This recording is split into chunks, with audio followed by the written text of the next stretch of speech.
This event, ladies and gentlemen, brothers and sisters, is hosted by Billow Capital.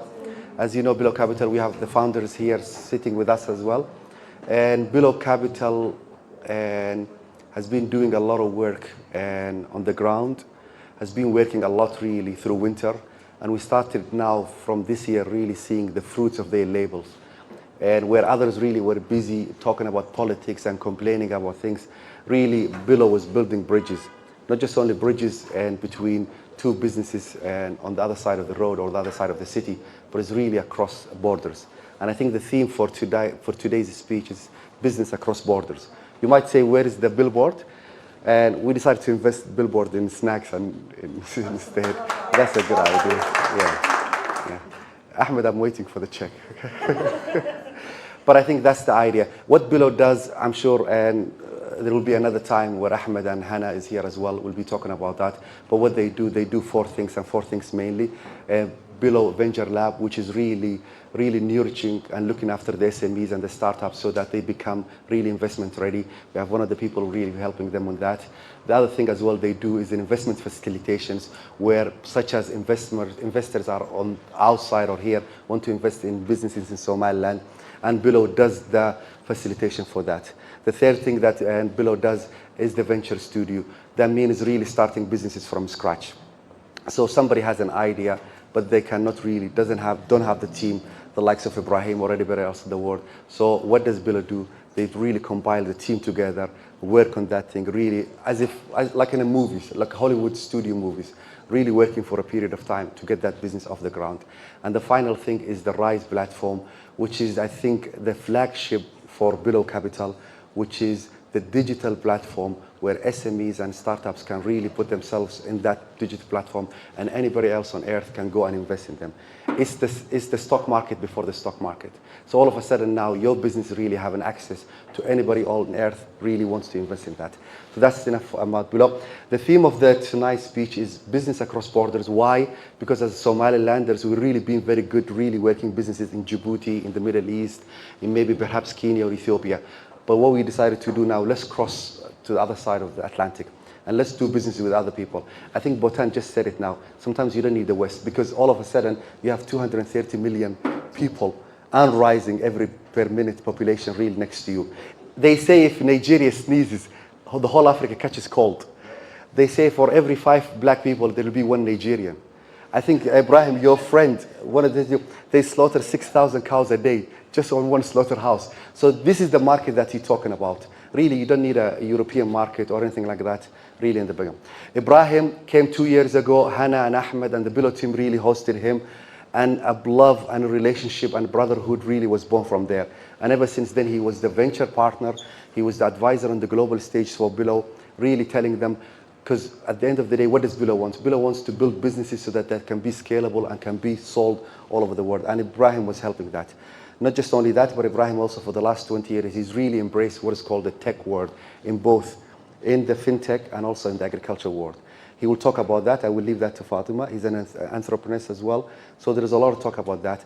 Our host, nonetheless, is Fatima. Fatima, a serial and business person in Somaliland, a diaspora that really managed to really make Hargeisa and Somaliland home for her. She was advisor to the Minister of Foreign Affairs. She's somebody really, I would say that a resilient person, somebody that really loves her country. She will be the host. She will be the person asking the questions. I think I like to hear my own voice, but we'll give the mic now to Fatima and to Ibrahim. Fatima, Madame Dumashi Sodawu. Assalamu alaikum wa rahmatullahi wa barakatuh. It's a pleasure to be here today. My name is Fatima Omar. I am the founder and director of Pi Communications Group. It's a firm that I started here, a consultancy I started here in Somaliland in 2018. I have been living here for about 10 years from Toronto, from Canada. And, and I'm very honored to be having a conversation because I don't ask questions. I like to have conversations. And I've been having a lot of conversations with Ibrahim this week. And I think this is an opportunity for others to hear the wealth of knowledge, the experience, the challenges, and also the opportunities that exist beyond our borders. Ibrahim, thank you so much for joining us. Thank you, Fatima. I think Khalid already did a really great introduction I know. of Ibrahim and how great he is. There's just a couple of things I want to add. First and foremost, Ibrahim is a Nigerian lawyer, so we established that you're Nigerian now. He's a lawyer by profession, but an entrepreneur. He has founded Farm Easy Technologies. It's an award-winning agricultural technology enterprise operating in Nigeria, Tanzania, and Rwanda. A lot of his work focuses on transforming African agriculture and finding solutions for food security, which is one of the biggest things that affects Africa overall. He is also all about scaling businesses and solutions across the continent. Thank you, Ibrahim, for joining us. Thank you, Fatima. Thank you. Thank you, and it's a massive, massive, massive honor for me to be here, and I'm excited. I'm looking forward to having the conversations with Fatima. Thank you. So guys, just bear with us. We're going to be, we just have one mic, so we're just going to just bounce it around. Yeah, no issues with that. So just bear with us, okay? I think for me, speaking to you this week, one of the things that really stood out in our conversations was like the idea of not needing the West. You know, everything we talked about revolved around the continent and Africa. You're a serial entrepreneur. I know this is not the first business you've had. This is one of many. What would you say, you know, what does Ibrahim's journey look like? What does it look like? And, you know, how have you scaled these businesses without getting funding from the West? Well, alhamdulillah, this is deep. Nice question anyway. So it starts from inside. I'm a person that's impact driven. I've always been an impact driven person. I just recently stumbled on the fact that impact is the new order of business, but it's something that I've been living on for a very long time. Meaning, whatever I do, I want to, I mean, I love making money anyway, so, but make an impact first. And that is the whole essence of starting. We start, like you said, I read law in the university, never practiced, and went into entrepreneurship early. In the last 20 years, I've been in the intersection of technology and agriculture, impact. I'm from the northern part of Nigeria. For some of you that know about Nigeria, Nigeria is a country of 230 million people that is divided into north, south, west, and east. The north is where I'm from, and we're basically farmers and herders, just like what you have around here. So understanding technology, I got to know that coming from the tech background, I could actually use tech, started from the livestock sector to help my people. Then back then in Nigeria, we had what's called cattle rustling. You have camels here, we have cattle over there. So that's camel to the horn, cattle to the west, you know. So it sounds like a bite, the sound bite. Camel to the horn, cattle to the west. Yeah, oh. Yeah. Just thinking about it loudly. So we started designing solutions around controlling animal identification, protecting our communities from being run over by criminals. That was the beginning, and that was what brought me into the realization of technology mainstreaming the agricultural sector. From then on, to Farm Easy, like you mentioned, to where we are at the moment, and we're lucky enough to be recognized by the World Economic Forum. We got adopted into various accelerators and incubators here and there, and we started scaling because we realized early that the problem we were solving in Nigeria is not basically a Nigerian problem. If it's under productivity of farmers, it's all over Africa. The farmer in northern Nigeria is going through the same thing that the farmer is going through in Wajali, right? So it's an African problem. So we started scaling first to Tanzania, then to Rwanda. I know we're going to talk about it later on, but it all comes with its challenges. Each country is unique. Each country has its own peculiarities. Each country has its own challenges. So we had to just navigate, which I hope in the course of the interview, we'll explain, we go deep into how to navigate the country. So yeah, that's what's been going on. So that's your that's a snippet Yeah. of who Ibrahim is. Yeah. But I think for young entrepreneurs, a lot of time they have a moment. Yep. Some of them look at the things around them and they kind of have that aha moment and they're like, I need to do something about this. And I think this is where you see the change in entrepreneurs nowadays. And you hit the nail on the head when you said impact driven. Yeah. I think a lot of entrepreneurs nowadays want to be impact driven. They want to see that they're making a change and solving a grassroots challenge. Yep. What was your moment that you were like, what happened that got you kind of thinking, I got to get up and do something? Another interesting question. Is this how we're going to go spend the day? With good questions like this? Wow. Wow, that aha moment, I think was, I'm not going to mention the The real story? the date, because I don't want you to think I'm a dinosaur or something. It started, my last salaried employment here, I was a general manager of an oil company in Nigeria, and I attended an invite-only event. And I'll never forget that. I was heavily bearded, like my friend here, Khader, then. And the master of ceremony at the event saw me and said I should come and pray on behalf of Muslims. It was back in Lagos. Lagos is the commercial center of Nigeria. 23 million people anyway. So how many million you hear? 6 million. So We're a little small. Yeah, no, sorry Yeah. about that. Yeah. So, he called on me to come and pray. I did that, and during breakfast, a young man back then about my age came up to me and said something that really I still remember it till today. He said he's been around the world, he's been around the country, he knows our people from the north. We are trustworthy people, hardworking people, but we simply don't know how. That's how he put it, that your people are trustworthy, hardworking, but you don't know how. Meaning, we don't get into development, self-development, getting the best out of ourselves. We are complex and docile. We don't, So I started blabbing around, as Muslims. Iqra was the first verse that was revealed to the Prophet, blah, blah, blah, but it really stuck. I left my salaried employment that week. I resigned, moved to the north, and I started human capital development. I started doing entrepreneurship training. By then, I'd worked in several organizations, gathered experience, and I realized I had to just give back to my people.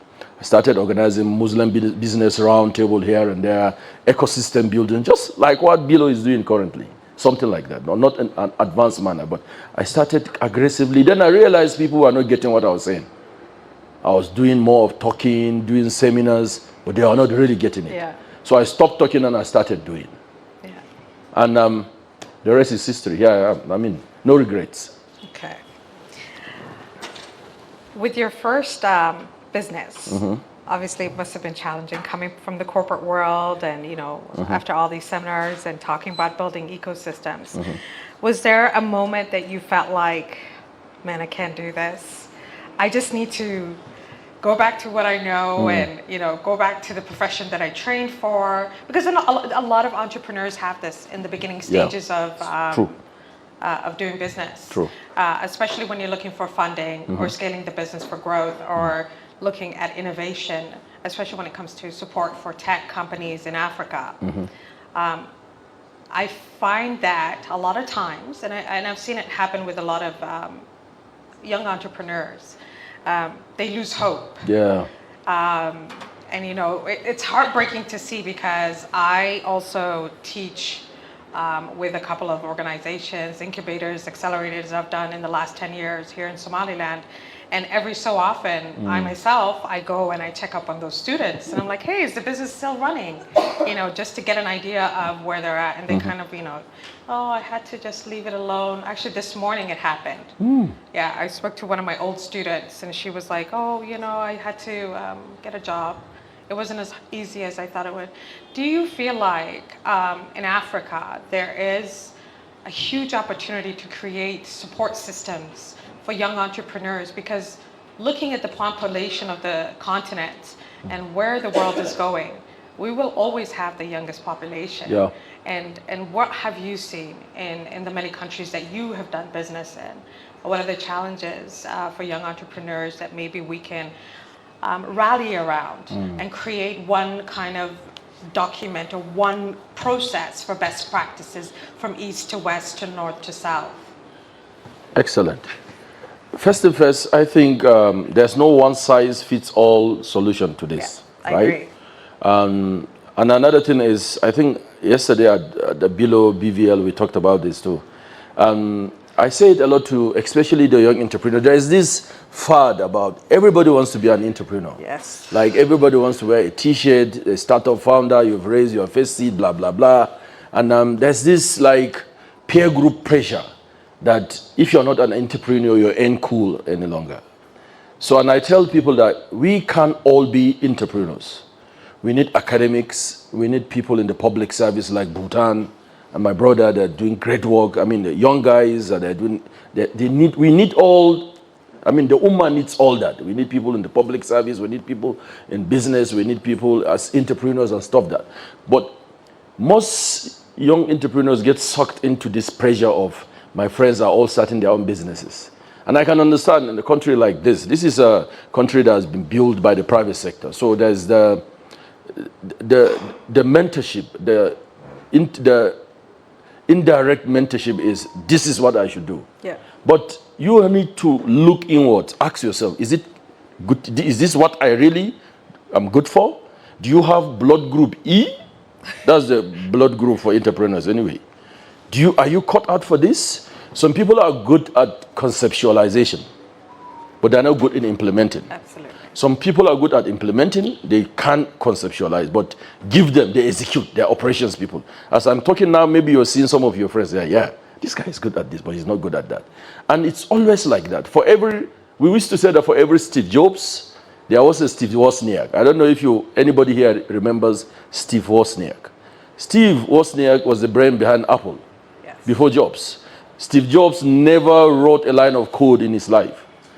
Steve Wozniak was the guy behind the scene that was writing the code. They don't have the founding team. Yeah. I'm good at this. I'm a programmer, but I don't know how to sell. Yeah. So what Below is doing now is to pair you up, get somebody that, okay, this guy is good. We can pair you up and link you up. And that's unique. That's like customized. Yeah. And then this RISE platform that they're doing too, some people know how to build companies, but they don't know how to raise funds. They don't know how to be investable. Yeah. And what Below is doing with the BVL is making you investable, taking you through the process of understanding how to create a team, human resource, the legal challenges you have to navigate, the financials, know about your financials, this and that. Yeah. So it's very important for African venture builders like Below to contextualize. Yeah. We shouldn't be copying what's happening in the Silicon Valley. For instance, if it's Y Combinator in the Silicon Valley, that's the model that works for San Francisco. Yeah. That shouldn't be the model for Hargeisa. It shouldn't, yeah. So it should be customized, contextualized to fit the scenarios and the lacks and the gaps that we have here. Absolutely. We have young people, 70% of this country is young. Yes. And there are a lot of challenges that need to be faced. Below is helping the young people to even connect the dots. Have you looked at this? Yeah. Can you get this? Yesterday I was at the event and I had one of the founders saying she is looking for a partner to complement her skills. And that's exactly what's supposed to be done. Absolutely. I agree with you. I think, although Somalilanders are not fond of partnerships, because I've seen this, I think partnerships bring in a key support mechanism for entrepreneurs. And I think it's important to find the right partner because you can't do it all as an entrepreneur. Ibrahim, I want to move on to cross-border trade, which is what you're famous for. And I want to talk a little bit about some of the biggest misconceptions that you hear about doing business in Africa and within the continent. A lot of times people say, oh, you can't do business in that country because, you're from that country and they're going to tax you extra. Mm-hmm. So what are some of the misconceptions or some of the challenges you've experienced doing business cross-border within Africa? Excellent one again. So as a Nigerian, you know, Nigeria is a great country, you know, and we are loved and hated on the same measures, right? Especially within our continent. And as a Nigerian, I understand. When I moved out of Nigeria to expand my business, I went out with the mindset of understanding how people see us. We are resilient people, and we could be very domineering and very dominating and very loud, you know. And it's not just about our music or our jollof rice or whatever. It's everything about us. So as a Nigerian, wherever I go, I know that there is that feeling, and our brand as Nigerians had taken a beating around the globe for negative reasons. I don't want to mention some of them. So personally, what I do as a person, as a businessman, whenever I leave my country, I see myself as a representative of my country, a positive representative of my country. So whatever you've heard or seen or read about Nigeria, if you meet me, I'll try as much as possible to make you, that's not true. Not by me saying it, but my actions. Yeah. First of all, like when I first ventured out, in the first place, it was through the generosity of the World Economic Forum that we got to know that, look, your business model can work in other countries. Because when you are in Nigeria with 230 million people, you don't feel like you need anybody. In Nigeria, in Africa, is just like an American. You know, American is the most ignorant person. Yes. They feel that they've been all over the world. I've been all over the world. Yeah. But he's just been to New York. Yeah. They call it the World Series, but it's just between North America and whatever. Yeah. Everything is one to them. So they are so full of themselves. To some extent, in Nigerians like that. Some Nigerians. Yeah. So when I leave Nigeria, the first place of call, like I normally do, is I check on our embassy. In fact, before I even travel, I reach out to the officials that I know that are connected with our foreign service in a country. Yeah. So the first place of call, like I was in Ethiopia last week, the first place I went to was the Nigerian embassy. As a matter of principle, I go there, register my presence, greet my ambassador, a courtesy call, introduce myself. This is what I do. I am this country. I am in this sector, and I want you to guide me, to explain to me the culture of the people. I will never forget when I went to Tanzania for the first time. I went to the embassy, and the ambassador told me something that really helped me. I never knew that. He said, look, you're coming from Nigeria to set up a business here. I said, yes. So let me tell you something. The way you talk and rake with Nigerians, we are raking people. I can like shout forever, like hit table and that, but I don't mean anything. It's just normal. He said, if you do it here in Tanzania, he said a Nigerian came here, set up a business. The first meeting, that first day, 5 people resigned because they thought he was fighting them. I said, really? He said, yes. So you have to take it easy. I said, oh. And I noticed that they're nice, quiet people. Yeah. They go on break, they drink tea in the afternoon. Bankers close on break and drink tea. I said, tea in a bank? Who does that? You know, that kind of a thing. So, but it helped me to understand. It means you need to understand the culture of the people. When I first came here, my beautiful host and the Isa brothers and the Bilo team, I had asked them a lot of questions about Somaliland. I got to know about the history, and I got to know about your pastoral lifestyle. I got to know about your addiction to drinking camel milk and all that. And it's all about understanding your environment so that you respect the culture of the people. Yeah. You contextualize your business, because that is in itself wisdom. I can't bring my Nigerian madness to your country and I expect you to just accept it. Absolutely. So first thing first, when you go to any country as an African, understand the culture of the place first. And about misconceptions, yeah, there are a lot of myths and misconceptions about Africans. Deep inside us, we love ourselves. Yes. We love ourselves. I've never felt at home in any part of Africa like I do in Hargeisa. I'm telling you, I feel absolutely at home here. For whatever reason, I don't know. I'm going to find out about that later. But it means, by and large, we are the same people. We share the same problems. We are trying to solve the same problem, and we are grossly misunderstood. Absolutely. Wherever we go. So that myth is there, but Africans, and the opportunity is here. Africa has billions of people already. I was listening to Strive, the Zimbabwean billionaire, some weeks ago on YouTube. He went to San Francisco, I think to the ChatGPT HQ, and they were telling him that the highest, that's, what's the name? OpenAI, right? OpenAI. The highest number of downloads of ChatGPT is in Africa. They told me in America, it's one country, Kenya, just close by here. So that means the opportunity, this is the past and this is the future, right? So the business opportunities are in Africa, my sister. They are, definitely. I agree with you on that one, Ibrahim.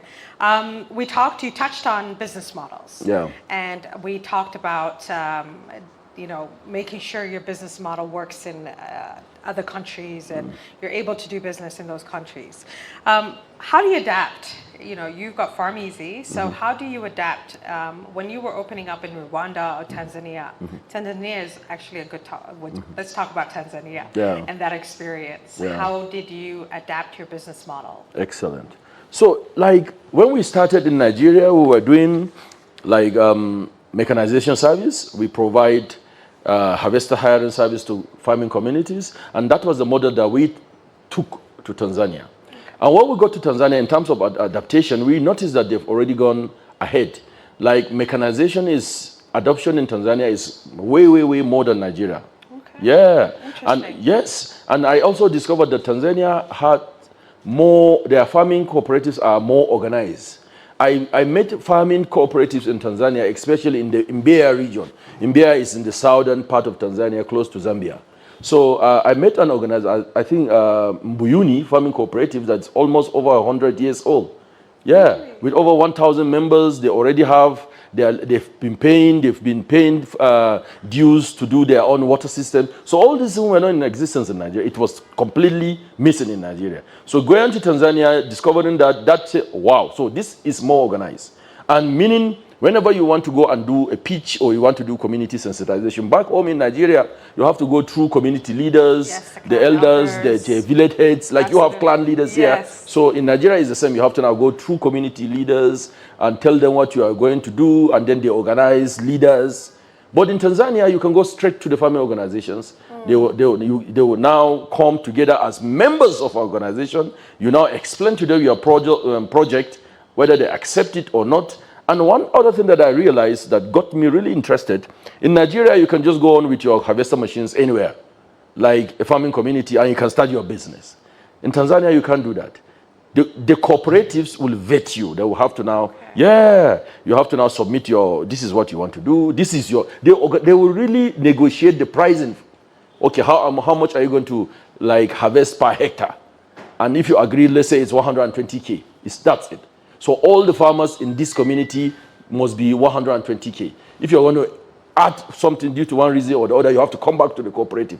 So these are some of the things that we got in Tanzania that was not in existence in Nigeria. And of course, the issue of sensitization, the issue of adaptation, and you see more female farmers in Tanzania than in Nigeria. Most females in Nigeria do not own farms. They do more of manual labor in the farms. But in Tanzania, I will never forget an incident that happened in south, that same Mbeya district. I saw some two old women in their 70s sort of. So I was kind of curious, why are you still doing this? And they explained to me that most of their daughters left to the cities and they dropped their grandkids with them. And land ownership is very difficult. So they have to go miles from their villages to hire land. And because of lack of mechanization, they harvest manually and it takes them days. So they can't go back home, so they sleep on the farm. But when we brought our machines, she was telling me that this is so relieving because when now you harvest, I can go back and take care of my grandkids. So these are the little things that we've seen around the continent. In Rwanda, for instance, Rwanda is a land of 1,000 mountains. Their land is basically marshland. So we didn't even go with our machines. In Nigeria and Tanzania, we were doing mechanization, but in Rwanda, we didn't go with machines because their land is marshlands are like quicksands.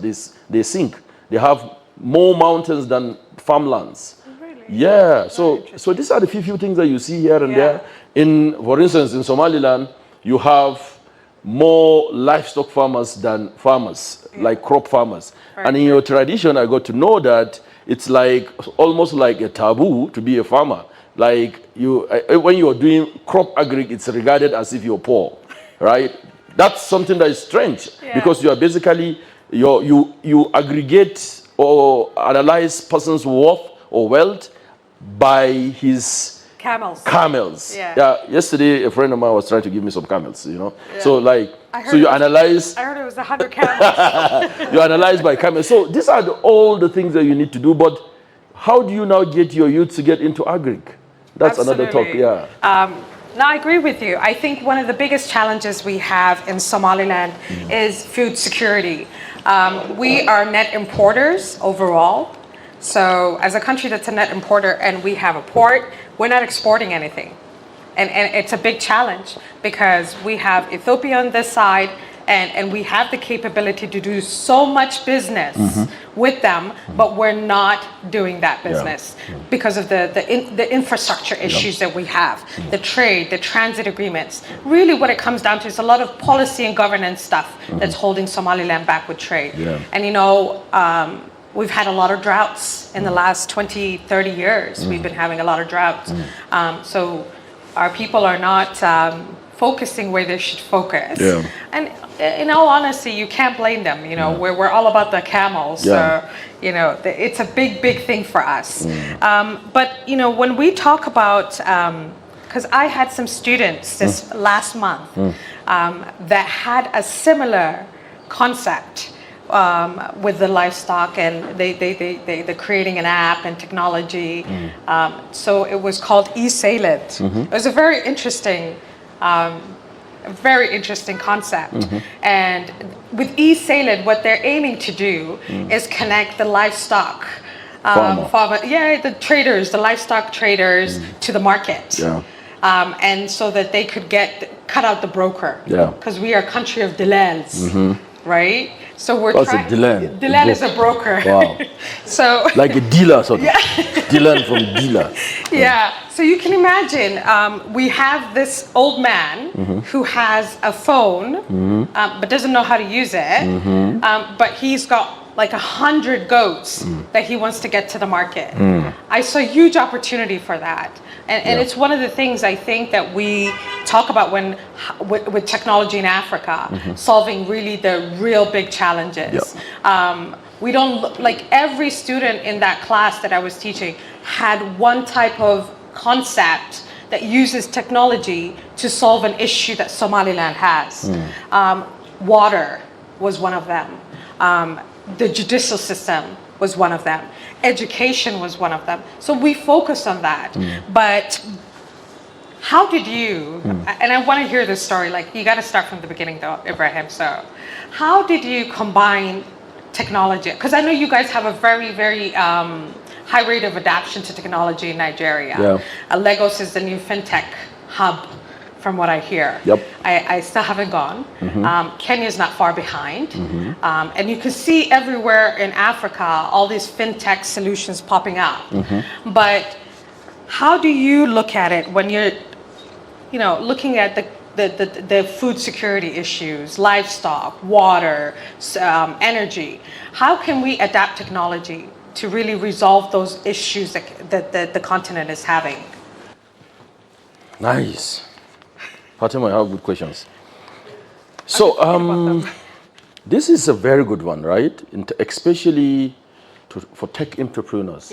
People that are all over the continent, people are coming up. I see a lot of young men here that are into tech. And so there's also this very big misconception about technology and about Africa. Technology is an enabler. And this has been our guiding principle all through. When we are building, whether it's livestock 247, it's just like we had something like the eSalar that you're talking about, or it's the Farm Easy that we're rolling out across the continent now, our operating system, or the Farm Easy GPS. Most young techpreneurs cut and paste. You see something working in Europe and America, maybe you're diasporan, you're coming back from Canada, and something is working there, and then you're just bringing it down to Somalia. It doesn't work that way. Culture eats strategy for breakfast. Culture eats strategy for breakfast. Meaning, if you don't understand the culture of the people, I'll give you an example. M-Pesa is something that the West is now copying. When Kenya, Safaricom launched M-Pesa, a lot of people didn't know what powered that thinking. So there was a lot of cut and paste. Even in Africa, a lot of guys caught the M-Pesa model, took it to Nigeria, and it failed. WeChat, I'll come back to M-Pesa. WeChat is massive in China. Some promoters brought WeChat to Africa, it failed. Why? Because culture eats strategy for breakfast. Back to M-Pesa. M-Pesa came as a result of the fact that Kenyans move to urban areas a lot, and they leave their parents in the villages. It started as a result of remittance. I want to send money to my uncle, to my mom, to my kids, whatever. And they had lack of infrastructure, financial infrastructure in the rural areas. So they started by giving money to, taxi drivers or bus drivers, an envelope, please take it home. And there were a lot of issues, as you know, there will definitely be. So that was what powered M-Pesa. In Nigeria, we didn't have that. We didn't have that lack of infrastructure. It had always been like you can get money through a banking system. So when you take the M-Pesa model to West Africa, it failed. And I see it also happening today. I was discussing with someone from one of the Microsoft research labs around the continent, and they did something on AI. You know, AI is the boss now. They did some massive stuff in East Africa where farmers are getting, AI prompts on their phones. If you send this message like e-extension services, you get a reply instantly, blah, blah. It's crazy cool. It is. And then and I told them that this will fail in Nigeria. Especially because in Nigeria, agriculture is a northern Nigerian activity. So northern Nigeria is a predominantly Muslim community. Muslims are more oratory than reading. We do more of voicemails. Even Somalians. I saw my brother here. He said because it's faster. You can't expect some people writing. So I told them that if you're coming with this module to northern Nigeria, you have to make it voice-activated prompts if it's AI. So these are examples of culture eating strategy for breakfast. So whatever you're building in tech, wherever in Africa, try and understand the culture. If you are in fintech, for instance, the last time I came here, I own a fintech company. Well, we don't call it fintech, it's FedTech. It's called Paysabil.com. You can Google it out. I'm doing a little bit of an advert here. It's a Sadaqah app. It's an app that you can send Sadaqah to wherever you are in the world. You can send Sadaqah to all the mosques and charity organizations in Nigeria. Because in Nigeria, our masajids always have cups and buckets and drums to drop. So I think I was praying at the Masjid al-Bashir, one of my favorite masajids in downtown Hargeisa. I'm a Hargeisa boy now. I know the area. So, I saw numbers. So I was telling either Ahmad or Hannah, I said, you don't need Paysabil here because it's sorted. So if I didn't have that experience, I would say, okay, they are Muslims. They definitely need Paysabil. Let's launch Paysabil here. So if we're going to launch Paysabil in Somaliland, it's definitely not because you don't have that situation. You already have a system of giving Sadaqah. I saw Ahmad the other day giving Sadaqah to a guy on the street. Using, I don't know how they operated it. Sad. So that has been sorted. So that is culture eating strategy for breakfast. Whatever you're going to build, whatever you're building, try as much as possible to contextualize, to customize your solution to the local needs of the people. And technology should be an enabler. Technology should make life easier for people in Africa. Like in the farming sector now, what we're doing is like our Farm Easy operating system. We are not expecting a rural smallholder farmer in Africa to be downloading apps. I don't know who I was telling a story when we were at a pitch event in Saudi. One of the judges from the Silicon Valley, when I came up to pitch, he was telling me, how many people have downloaded your app?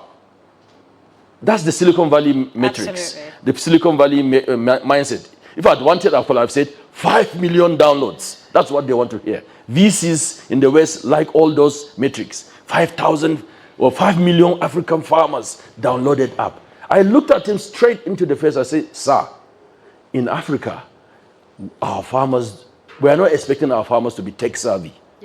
I don't want farmers to download my app because he's living on less than $1 a day. He doesn't have the energy. He doesn't have the money to buy the smartphone. He doesn't have the infrastructure Yes. that gives him internet in the rural area. So what we're building for, like our Farm Easy operating system, is for people that work with farmers. So the farmer is a beneficiary.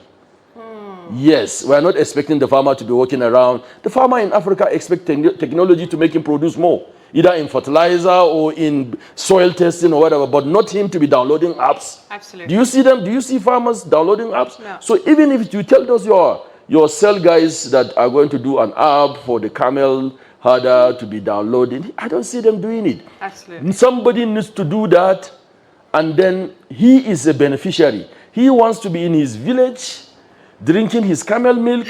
He wants to sell his camel. There is a system close by that he can upload his camel and the money will come. Fakat. Yeah. But when you tell him that he needs a smartphone, he needs to download. First of all, you have to now translate the algorithm to English, to Somali, because he can't read what you are doing, you know. Yes. So all these things are indications of culture, eating, strategy for breakfast. Absolutely. I like that saying, by the way. Take it. I am taking it. You hit on something Yeah. with the rural. And with us here in Somaliland, ZAD is not an app. So It's a USD service. it's yeah. a USSD Yeah, service. So what we've been able to eliminate is the you know, the support system, or eliminate that whole issue of this person is not tech savvy, they can't do it. Even people who can't read and write are Can able use- to use it. Yes. So one of the things I wanted to ask you about, because it just dropped into my head, what advice, now I'm tailoring my business, my service to a rural beneficiary, right? That's who I'm targeting. Somebody who doesn't read or write, is a farmer, is a cat, he's dealing with his camels. What would you advise? What advice would you give to innovators in building those type of solutions? Because it's not going to be a cookie cutter kind of solution for them, right? Yeah. So I'm just going to repeat what I said lastly.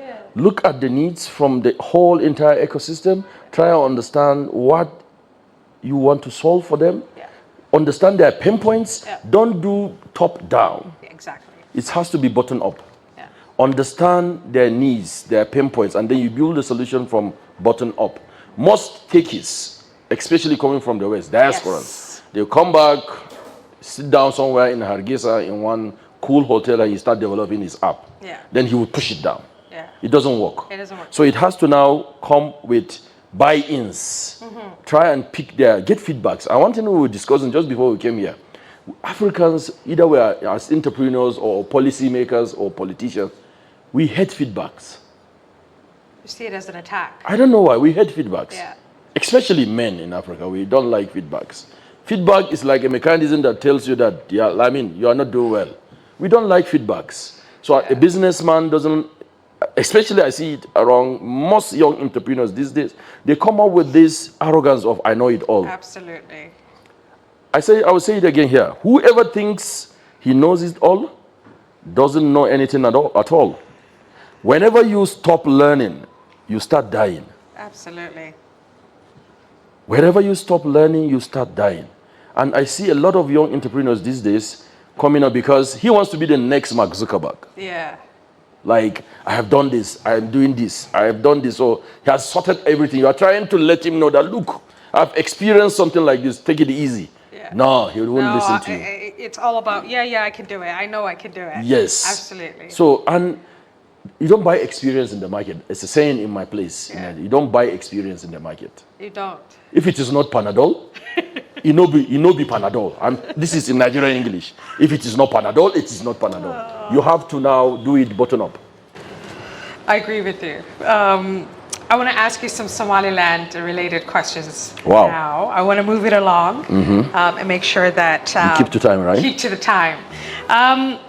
You've been here. This is your second visit to Somaliland. Yep.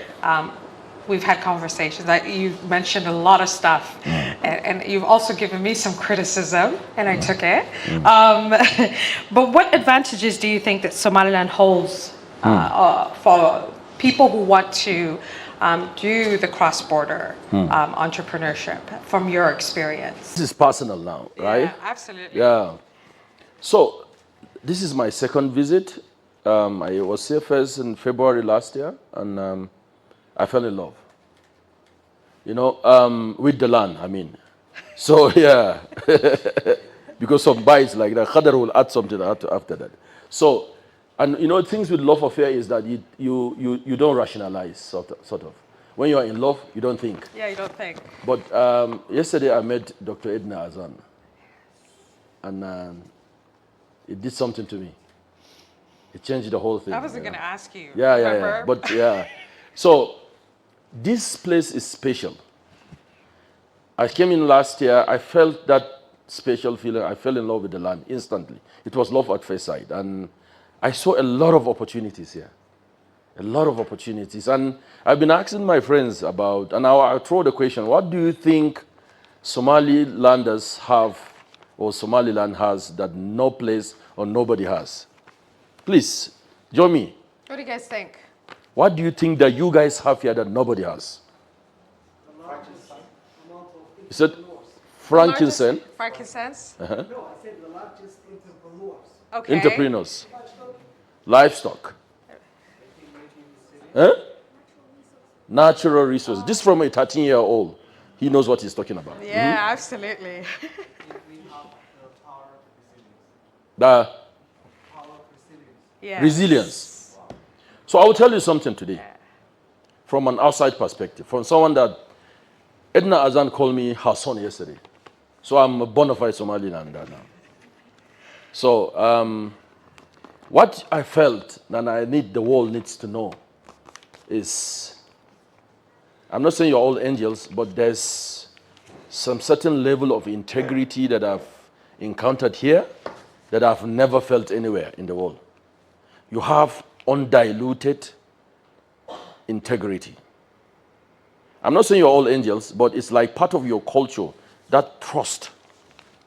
I've been seeing Ahmed, we go to a hotel, we eat, we walk out, and he'll pay.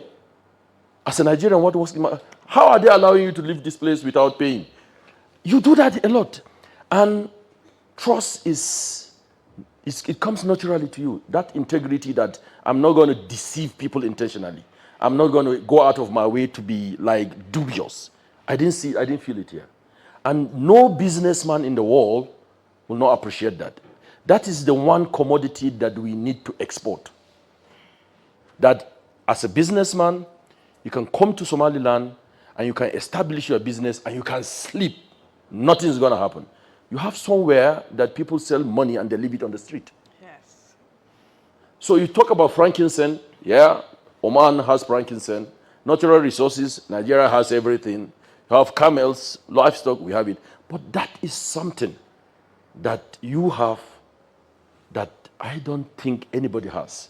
Resilience is that. I will come to that. So now back to, as a businessman, in terms of opportunities, what I see as the biggest opportunity here, and thank God for Below, we are now moving on we are setting up the Nigeria Somali Investment Council. Yes. We are linking the Horn of Africa with the Atlantic Ocean, the Red Sea at the Atlantic Ocean. We're giving you access to 230 million people. And then we're bringing the know-how so that you can leapfrog. You know, we want to sprinkle the Nigerian hustle a little bit. Sprinkle it on your integrity, on your trust, and you'll be spectacular. So that is something that I think, but your biggest advantage is the position. Somaliland should be the manufacturing hub of the Horn of Africa. Like you said, on your left is 160 people that are landlocked. You have the Gulf nations on your right. You are the gatekeepers of the Red Sea. So whatever we're going to do here should be like manufacture here, do it here, and you have the market left and center. Powered by that integrity and that trust that you have in abundance. This is just in brief. It's beautiful. Ibrahim, I would love to talk forever and ever, just have deep conversations about all this stuff. But I know Salah's coming up, and we're gonna wrap it up soon, real soon. But I also wanna give an opportunity to our guests if they have any questions. But before we do that, I'm going to do something with you. I'm Yeah. going to do some rapid questions, just to close it off, okay? Wow. Are you ready? Go ahead. Okay. One book every entrepreneur should read. What? One book. One. One. Just one. Yes, just one. Wow. Huh? Quick, quick. These are rapid questions. In Africa now, what I would recommend is The Prosperity Paradox by Clinton Christensen and Efosa Jomo and one other lady. But there are many, but that book will help you out. A country that will surprise the world in the next 10 years.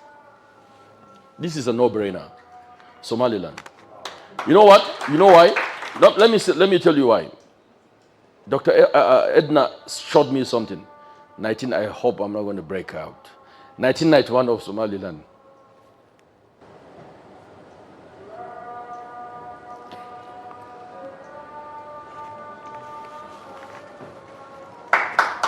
I'm sorry for that. Yeah. So, what I saw there, in 1991, you were like that. And you've been able to do this in 30-something years without help from anybody. This is unprecedented. No help. You did not nag. You did not abuse anybody. You did not ask for repatriation. You did not make noise. You did not involve yourself in negativity. You just zeroed in. A lot of you came back. You left the West to come back to what I saw, and you built this.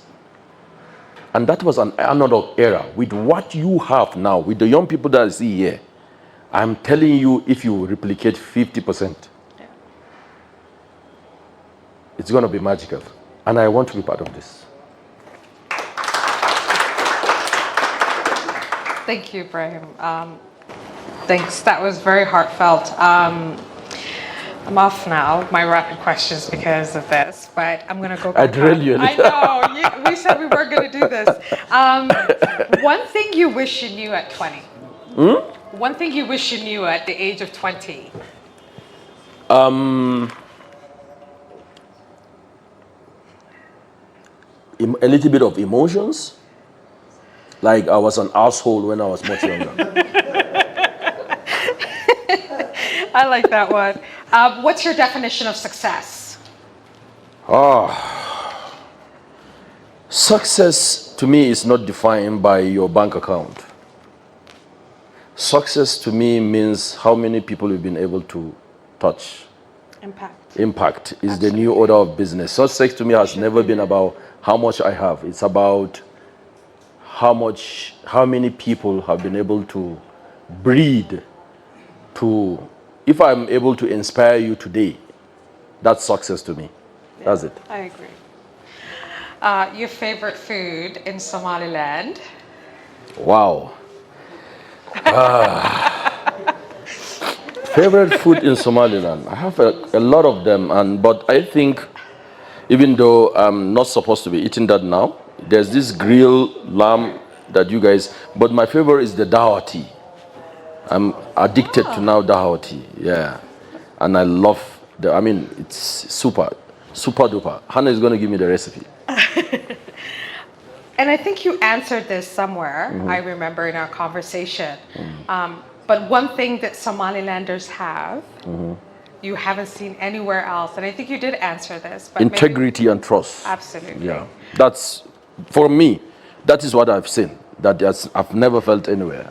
That's what I've seen, I've noticed, and that's what I'm taking away, and that is what I want you people to export, the government people. Let's experience Somaliland. You can't visit Somaliland or you can't see Somaliland. You have to experience it. It's an experience. Yeah. It's an experience, definitely. Ibrahim, I want to thank you so much for having this conversation with me. I'm sorry for derailing you. It's okay. you have definitely given me a lot of food for thought.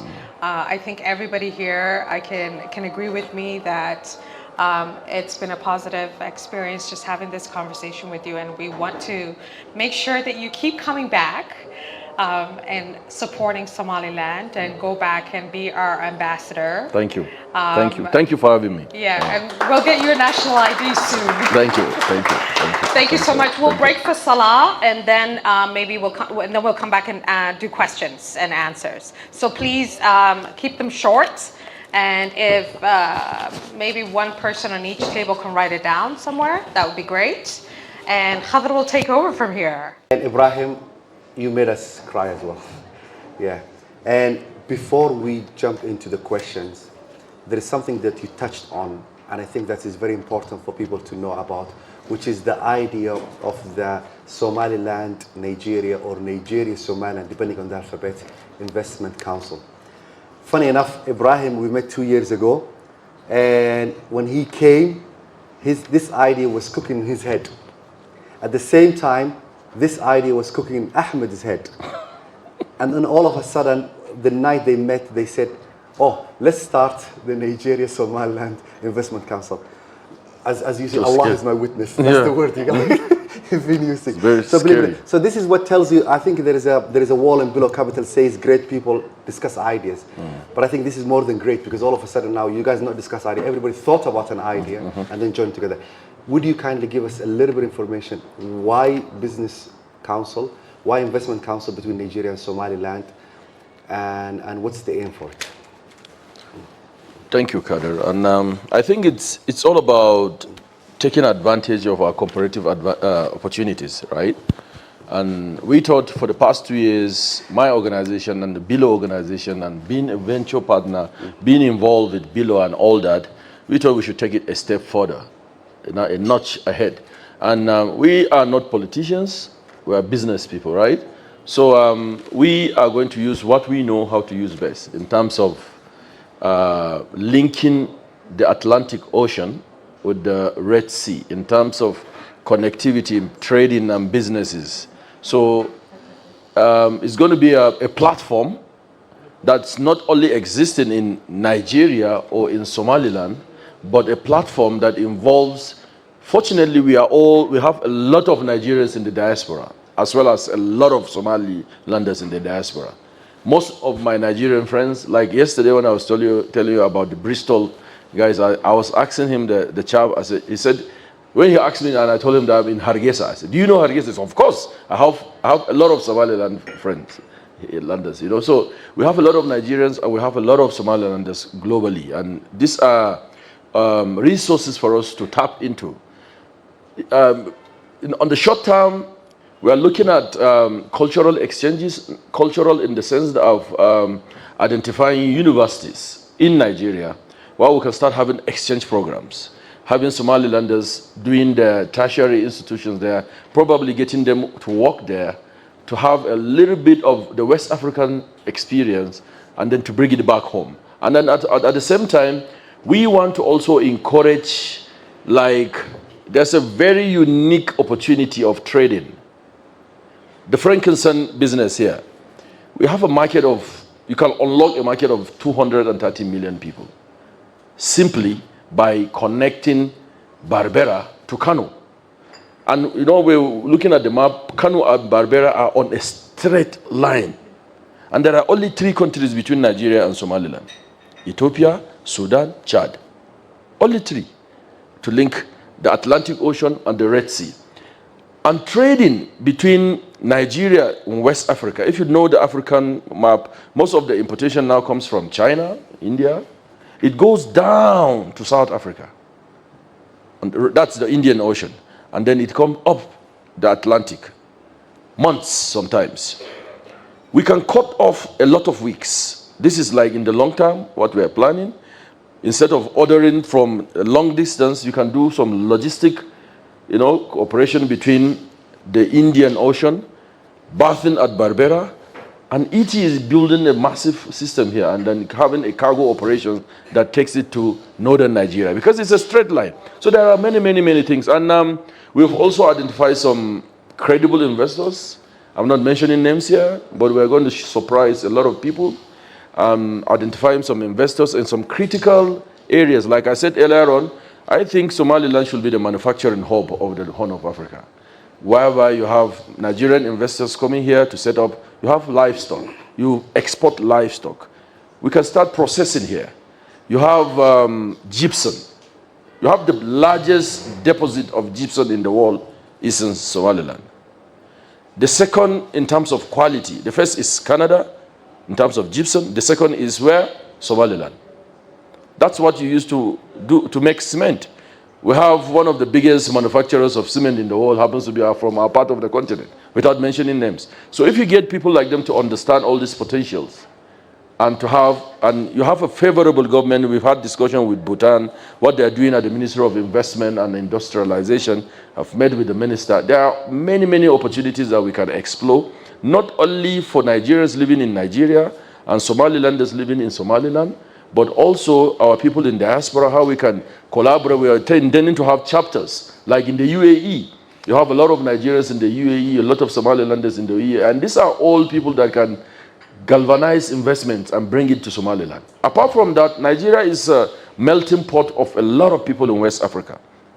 A lot of countries in West Africa have their presence in Nigeria. A lot of global north countries are in Nigeria. This opportunity is also going to unlock those investment drives that are in Nigeria by being advocacy, by providing advocacy for them to know about what is here. And we're going to promote tourism.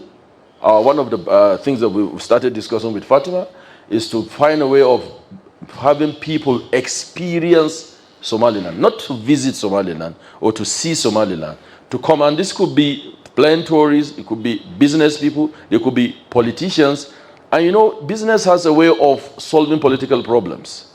That is just by the way. Thank you. Oh, thank you. That's just good morning. Yeah. So, nice question, Liban. And I think it's apt. That's the way to go. And that reminds me, I was having a conversation with a gentleman just before we came in about the opportunities of the digital age. There are no boundaries, especially when you are a tech innovator. What you build in Silicon Valley could be consumed in Estonia at a click. I mean, we are all on Instagram, right? We are all consuming ChatGPT. We are all doing, like, especially in the Web 3.0 space, there are a lot of countries that you don't even know, a lot of solutions that they are consuming that you don't even know where they're from. So there are no boundaries now. And I think it describes this conversation better. Business without boundaries. Technology enables that because actually business without boundaries. I could be in Nigeria developing a solution and could be consuming in Somaliland. But you are very right in terms of learning, and I really love that, that we should encourage learning, unlearning, and relearning. Not just simply learning, unlearn and relearn. You need to unlearn some things that you know before and then relearn. Especially in terms of culture and societies. We were discussing with Ahmad about MoneyPoint, how MoneyPoint is disrupting the market. And we're also talking about how we can get the Dahabshil group, you know, I think she's still here, right? How we can get the Dahabshil group with the global remittance system down to the West Coast. These are all confluences that we can sit down and say, okay, this is what MoneyPoint is doing, for instance, in Nigeria, and it is working, but it may not work in Somaliland or in Djibouti or in Somalia or in Kenya or whatever. And at the same time, if we are taking a Dahabshil group or one of their products to the West Coast, they have to unlearn. And then you have to now relearn what works in the West Coast. And that is one of the things that the Business Council is going to be encouraging. We will serve as that platform that will provide the resource. Because before now, you have to call somebody or you just go on Google or go ask ChatGPT and whatever you're going to get is half-baked. But when you have entrepreneurs that have their foot on the ground in Nigeria and serving as a resource or consultants to give you a feasibility, or you have resource here or a below, for instance, you want to get into the business of frankincense. All I need to do with this council is to get in touch with, for instance, Below. They will give me an accurate analysis of the sector. So I totally agree with you. Councils like the Investment Council will help in this learning and cross-border adoption of technology products or innovative products. I totally agree with you. I hope I've answered your question.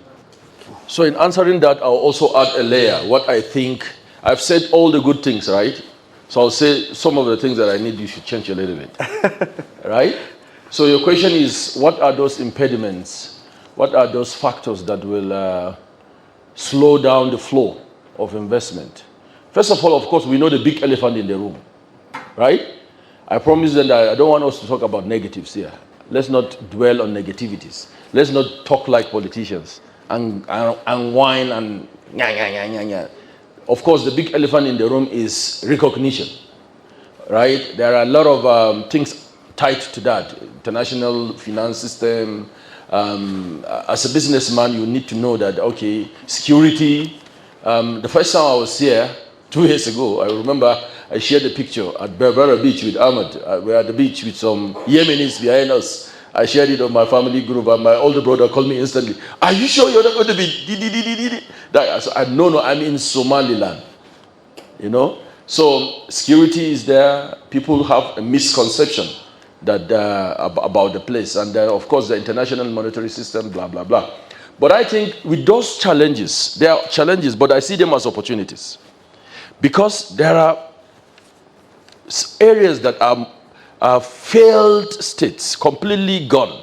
People still do business. A businessman, as long as he's going to make money legally, he likes taking the risk and going further with his, backing up his action with plans. And I feel you guys need to be more, I don't want to say more aggressive, because you're already aggressive in your own way. So nobody should tell you they should be more aggressive. No, aggression is not the issue. But I think we need to have a deliberate, intentional, and a strategic plan. Deliberate, strategic, and intentional on how do we sell. Somaliland should be marketed more than Coca-Cola. I don't know if you get me. I don't think there's enough marketing about the place. The experience that I've had, people need to experience this too. We need to do more. And the best way to do that is, I was telling, was it Khadr or Fatima, or I think Ahmad, if I say good things about my dad, it's normal. People expect me, of course, to say good things about my dad. All the while, what we've seen as Somalilanders talking about Somaliland, being patriotic, perfect, it's normal. That's what is expected. You need to have apparatus or modalities, like, for instance, this business council that we're starting with. If I go out, I've been posting about this country since I came here. For people that follow me on social media, if you're on LinkedIn, you can just Google my name on LinkedIn and then please follow. People have been calling and asking me, why is this place? What are you doing there? Because they know this is not my area, and I talk good about the place. It's like somebody speaking good about your family. I will believe that person more than you do. That's why referral, word of mouth marketing is the most effective. If somebody talks about a brand, no matter how much you spend in advertisement, word of mouth is the most effective because someone is selling it. I don't feel, I'm not a government person, I'm not a politician, but I will talk about this place. And this is what I'm going to, I promised Dr. Edna yesterday that I'm going to be doing this thing for the rest of my life. Oh, thank you. Yeah, it's personal now. So that is the strategy. That should be intentional. That is why we're talking about experience Somaliland. Let people come, not you Somalilanders that are always coming from diaspora and going out and coming back. Get people to talk about you. Paul Kagame is the master of doing this in Rwanda. You've all known how he turned a country into a brand by simply marketing. We need to do that. And I think the Nigeria Somali Investment Council is one of such. It's not the last. You can come up with your own. You have friends that probably are Indians, they are Bangladeshi, they are Egyptians. Talk about this. Let's collaborate. Let's forget about the politics. Let's bring commerce, trade together. And then let's use the most powerful weapon we have now, digital. People consume stuff. Let's shape narratives. Let's dish out contents. Do you know that you have a place that has 10 islands with a conservation spot of frogs that have been living there for over 100 years? I was at Lasgil last time. Lasgil has been existing for over 5,000 years. I saw artworks that depicted some of my people on the wall. I told them. I was shocked. And I still walk around with those pictures telling people this is over 5,000 years old. How many people know that? People go to useless places around the world. You have Lasgil. You have the highest point in that place that we're going close to. You know, you have salt. I saw salt, wells of salt lying down. Nobody talks about that. And we need to. Don't go online and be doing backs. We call it backs, balls in Nigeria. Back and forth with those guys. I'm not going to mention names. Don't reserve your energy. Talk about the positives. Portray the positives. You know, take advantage of the digital space. Curate all these exotic places, all these experiences. Push them out. I think that answers your question and more, because you have integrity, you have trust, you have all this, but we need to do more in terms of marketing this place. The government is doing its bit, but we shouldn't, and I see a lot of you guys doing that. You put a lot of blame on the government. Yeah, you're expecting them to do more. I understand. But Jack Ma, the founder of Alibaba, said, when the public sector fails, it's an opportunity for the private sector. You get my point? Thank you. Thank you, Lati. Actually, Ibrahim. My answers are speeches, you know, so. Yes, Ibrahim. I'm sorry. Actually, I just took inspiration from Dua's question. You mentioned something about Rwanda. Would you, because you have business in Rwanda, you've been to Rwanda a lot, in Somaliland, people in Rwanda, they look at it differently. And would you kindly give us, how do they market it themselves? And how all of a sudden now Rwanda became a global name in Africa, not just only in Africa, but in the world, when it comes to peace, when it comes to business, when it comes to everything? First of all, it has a lot to do with the leadership. I think Paul Kagame is a deliberate, he's one of the most serious leaders I've known in Africa. He's very serious, and you can feel him when he talks, you know that this guy is serious. So it permeates, it cascades down to the people and stuff. But also there's a strategic and an intentional plan to position, because they've realized their shortcomings. It's a landlocked country with 13 million people, with more mountains and gorillas than even food. But let's take the gorilla, for instance. Do you know that in Rwanda, there is a ceremony that people come from all over the world? I met Idris Alba, Kevin Hart, Saul Campbell, coming to Rwanda yearly basis. They have houses there now just to name gorilla naming ceremonies. Yeah. Seriously? I'm telling you, people fly all over the world every year. It's a big ceremony, I think in August or September. You come, you adopt a gorilla. It's the time that gorillas give birth.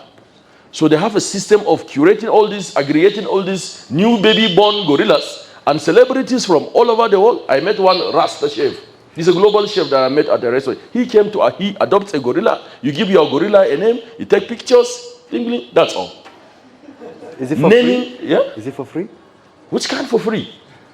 It's one of the most expensive cities in the world, in Africa, Kigali, yes.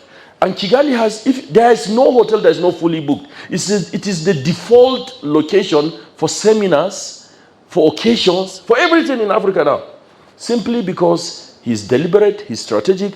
And one other thing that he did, from the unfortunate genocide that happened in 1996, they were able to now, when I went to the Genocide Museum, everybody that goes to Kigali, the last time I cried, like I cried yesterday at Edna's house, was at the Genocide Museum. That's why I'm saying I'm getting soft.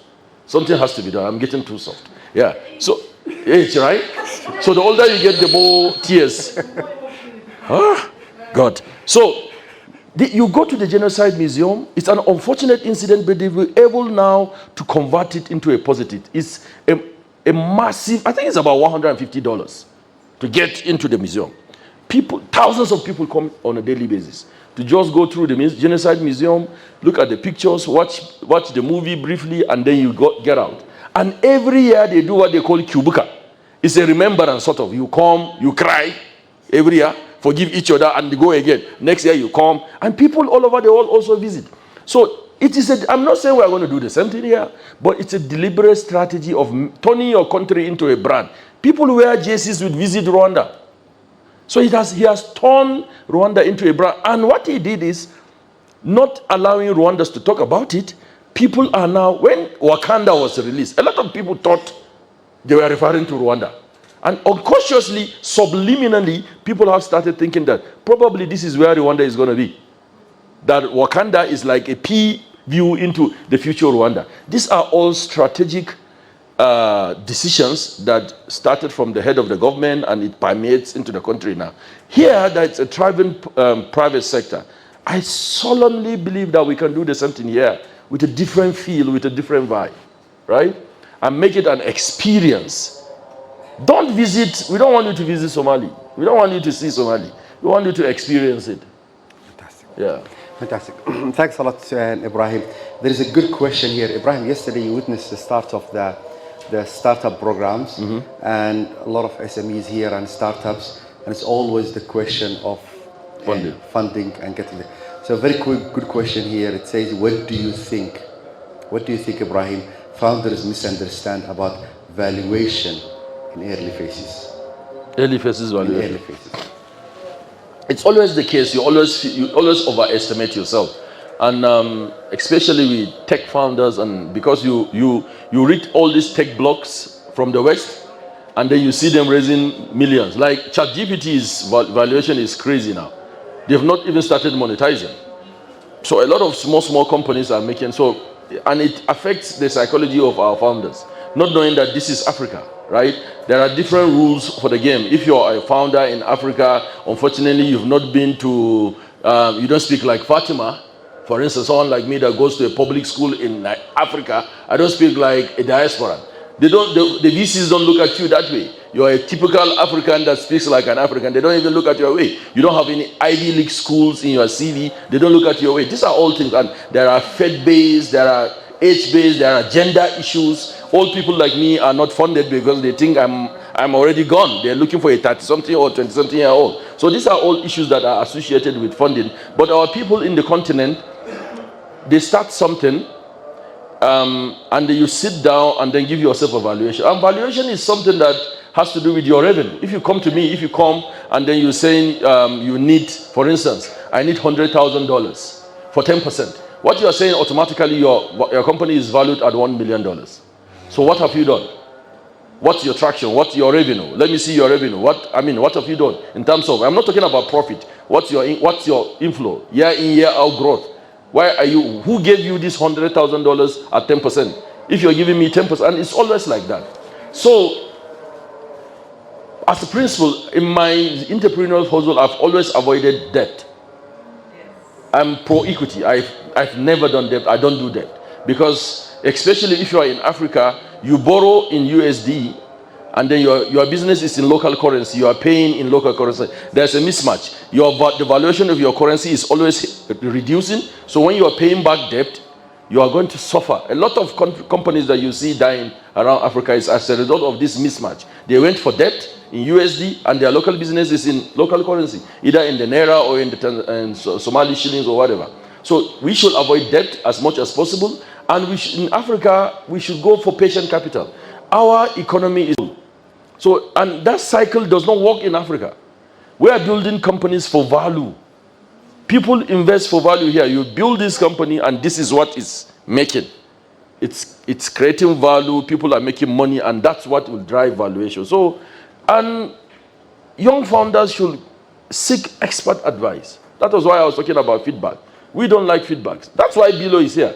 Go through this. Let them help you with your evaluation. Let them cut you down to size. They'll bring it down to earth for you to know. Because they will ask you some few questions that you will know that I've not done anything. I'm just overvaluing myself.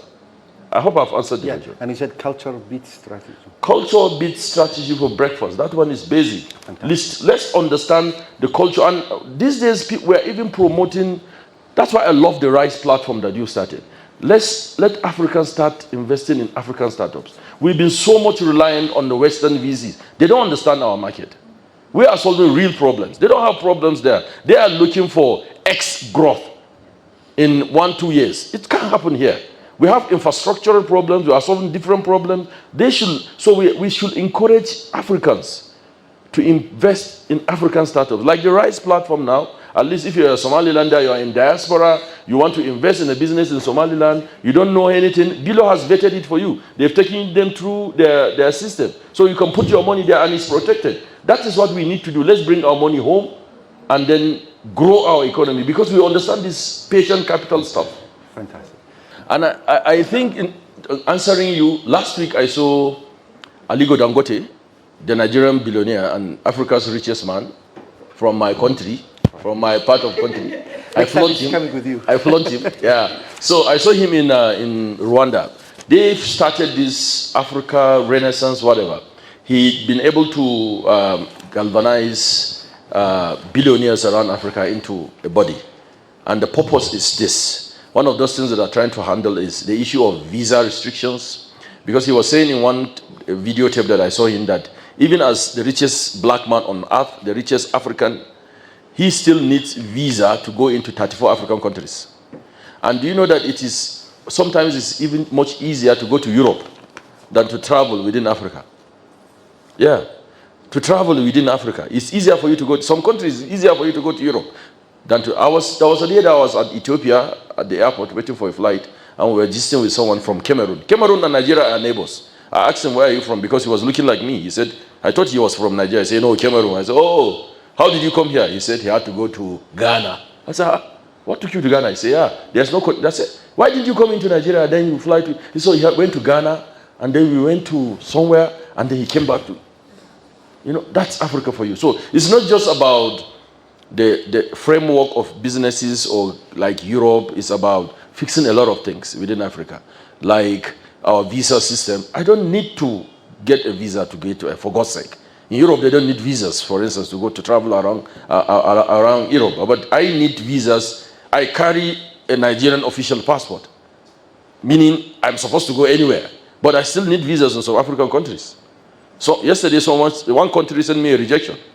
Even though I have a business in the country, I've been paying tax in the country, but they rejected my visa application. That's Africa for you. And this is beyond me. It's not something that I can solve. I can just rant. But as a principle, which I want to help my brothers and sisters here to have, as a businessman in Africa, I try as much as possible to stay away from negativities. If, as a Nigerian, I have a lot of problems with my country. A lot. Many. If I read the news about Nigeria, I get depressed. Every day there are things happening that I'm not happy about. But I try as much as possible to be positive, to push out the positivity so that somebody will get hope. Because if you get sucked into negativity like meaning this is not working, that is not working. No, I don't look at that. Impossible does not exist. In my head, I don't see impossibilities. So I don't even think about them. I don't allow myself to be thinking about those negativities. I just do it, just like Nike. Just do it. So we hope someday Africa will fix all these things. Let's fix all these things internally, but it's something beyond me and you. Perchance, maybe when you get to the position of leadership, we now have people like Bhutan here. When they get, as you are growing up in the public system, you should be thinking about all these things. When you start meeting your colleagues from other countries, when you meet in your level, tell them that this is what we are saying. Remove all these visa restrictions, all these business restrictions. One thing is one of those things that Rwanda has gotten right. I will talk about it here.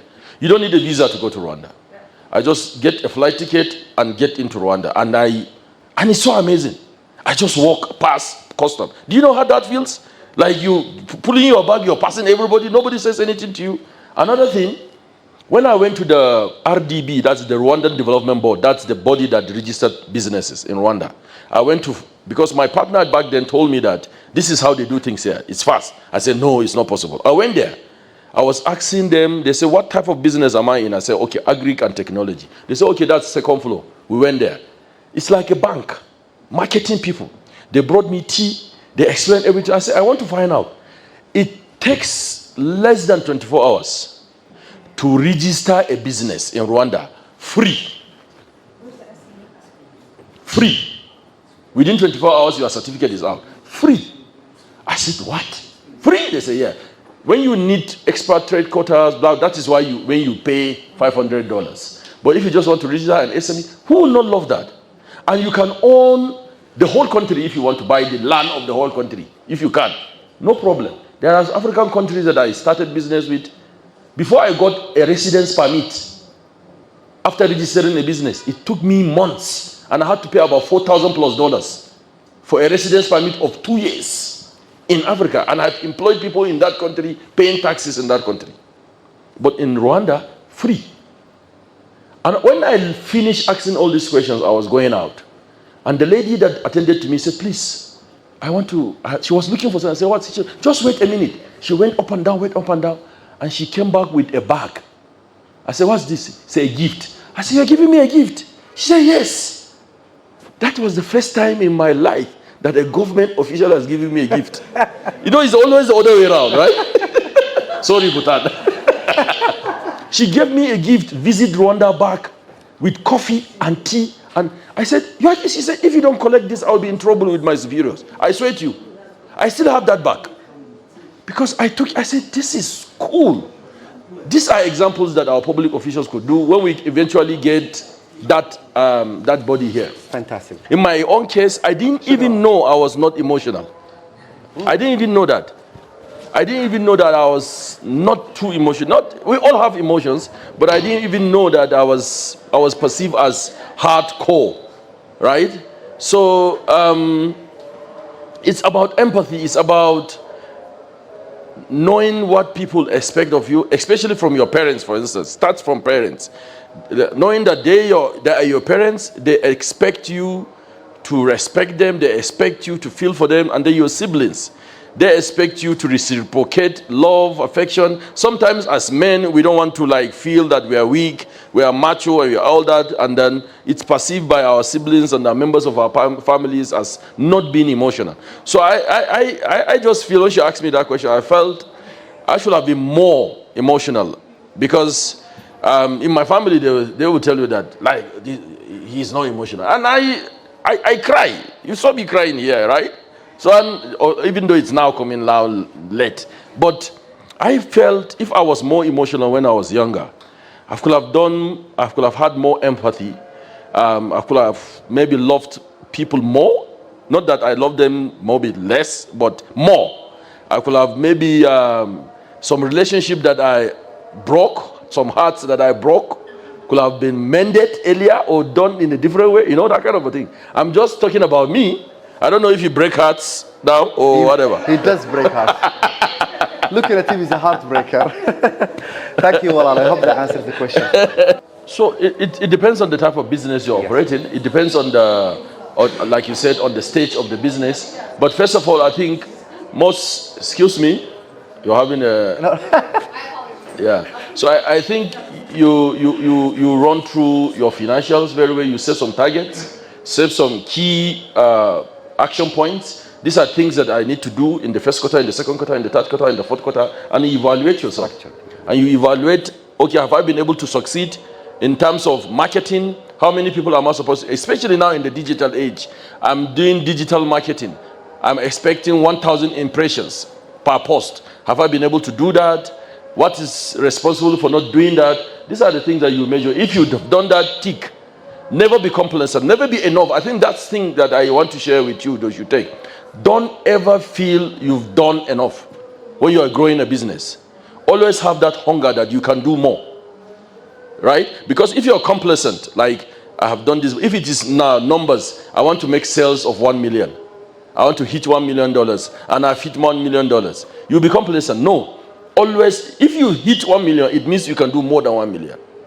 So you measure success by your targets that you've set for yourselves in terms of revenue, in terms of marketing, in terms of your staffing, in terms of the turnover that you're.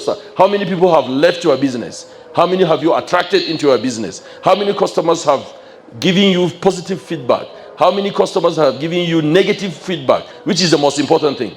Most businesses assume negative feedback. The negative feedback is the best, because people that love you, that like you, they never tell you what's wrong with you.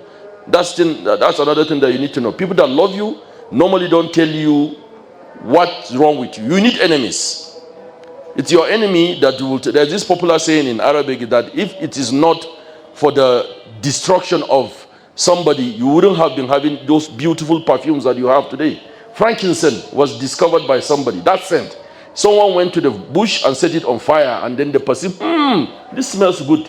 So you need someone to be telling you your negatives. You are not this. You are arrogant. You are this. You are that. Your business is not doing well. And your ability to take that feedback and fix it, that is how you measure success. I've answered your. Thank you. Yeah. So I think I am not in the position to actually evaluate the educational system, because I've just been here for a couple of days. And most of the people that I've interacted with are actually, diasporans, I mean, from Bristol to Cardiff to Canada to some Germans. Yeah.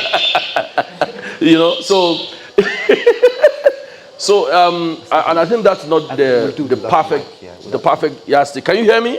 Yeah. I think that's not the perfect yardstick to judge. Nigerian, can hear you. As a Nigerian.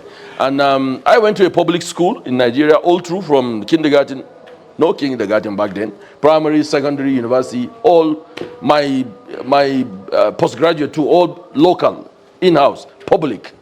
Very proud of that. So I have not engaged, and that's the next phase of what I want to do in Somaliland. I was at the university, the Adan University yesterday. I'm looking forward to interacting with the students.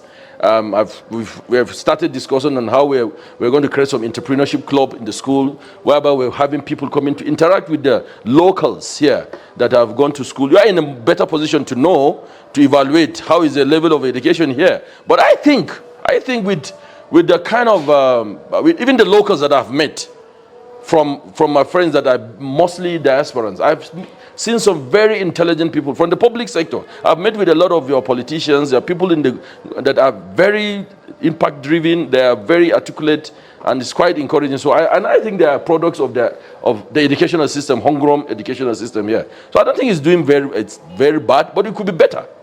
There's always a room for improvement. The same thing with your health sector. The same thing with everything. So for me to say this is the level, I think it will be too scandalous, because I have not experienced it that much enough. Fantastic. And thank you for that. That means you are worried, right? The personal performance. Yeah. What environment it is, what you put in. Yes. I have a friend, a Ugandan, that grew up at the refugee camps. Peter. I'm very proud of him. He's a Ugandan that grew up during the Ugandan crisis. He grew up in refugee camps. Peter has he's one of the most educated and intelligent people I've known. He's a rocket scientist, avionics. He's doing some crazy stuff around the world. And he grew up in refugee camp schools. And that tells you it's relative. Yeah. Your mom will not like our advice to you, but the only advice I could give you, it's not really necessary to be the first in the classroom or the second. What's more important for you is really to work on what you love in the evenings, in the weekends. That's the passion will take you to what you want in life. And let me add something for you, right? Our generation and their generation will not understand you. You are not a Gen Z. You're Gen Alpha, right? You are like Gen Z Pro Max, right? So the world is having problems with Gen Zs. They think you guys are digital natives. Yeah. And what you need to know is that success is not the opposite of failure. That is what our generation has been structured to be. Like, you are in school, you answer exams, you come number one, and that's all. And we think that if I'm number one, somebody is last, he's a failure, and I'm a success. Success is not the opposite of failure. Failure is part of success. They go together. Before you succeed, before you get to that destination called success, you have to pass over a bridge called failure. And you learn experience from it. That is failing forward. It's all about experience. You learn, if I want to go to Barbera and I miss the road and I go to Gibili, tomorrow I'm not going to go to that road. I'll go, So you need to fail before you succeed. Don't allow anybody to tell you that before you succeed, because you failed, that you're a success. And lastly, ladies and gentlemen, never, ever, ever allow anybody to tell you that it's impossible. Never, ever, because nobody has gotten an SMS from Allah subhanahu wa ta'ala that says you are not going to make it. I tell people, someday you may buy that Dangote refinery. You can say, Alhaji Aliko, I want to buy your refinery. Yes. Nobody knows. Never, ever allow anybody to tell you that it's impossible. Thank you very much, and this has been a wonderful experience. Well, at the end of all, thanks for coming. Thanks for the full crowd. First of all, Fatima, thanks for asking the questions. It was beautiful questions. It was prepared questions. This is what you get from prepared. I think we got ourselves the next Oprah Winfrey. Thanks for that. And also, Nawal, I would like to thank Saada and the team at Billows, Ahmed, Hannah. You guys made all these things possible. Thanks a lot. Thank you. And last but not least, of course, the person who really will going to make this thing and take this thing to the whole world is Ibrahim. Ibrahim, we always thank you, Walala. No matter how much we give you. Ibrahim, do you want to stand up, Walala? This guy is doing great stuff here. Yes, sir. Ibrahim, other Ibrahim didn't know who Ibrahim was. Yeah. And he's been following him from all the way from Nigeria and always like, doing great there is stuff. somebody time I come to. It's because you really spend a lot of time really learning your craft. Yeah. Not what you do is not normal, everybody. I'm sure you'll pay me for dinner tonight. And thanks a lot, everybody. Botan, Walal Adi, Abadu Mahasan Taib. Botan is here, guys. If anybody wants to ask questions, everybody's here. There are some, I think here the combined businesses are over $1 million worth of business. But maybe people don't know about that. People may not know about Call a Doctor or Munashir or those people. But it's an opportunity for you guys to get to meet them. If you want to know intellectual person, Abdurazak Aoul is here. So there's always so many people, guys, there. So on that bombshell, thank you guys very much. Thanks, Ibrahim. Thanks for coming to Somalia.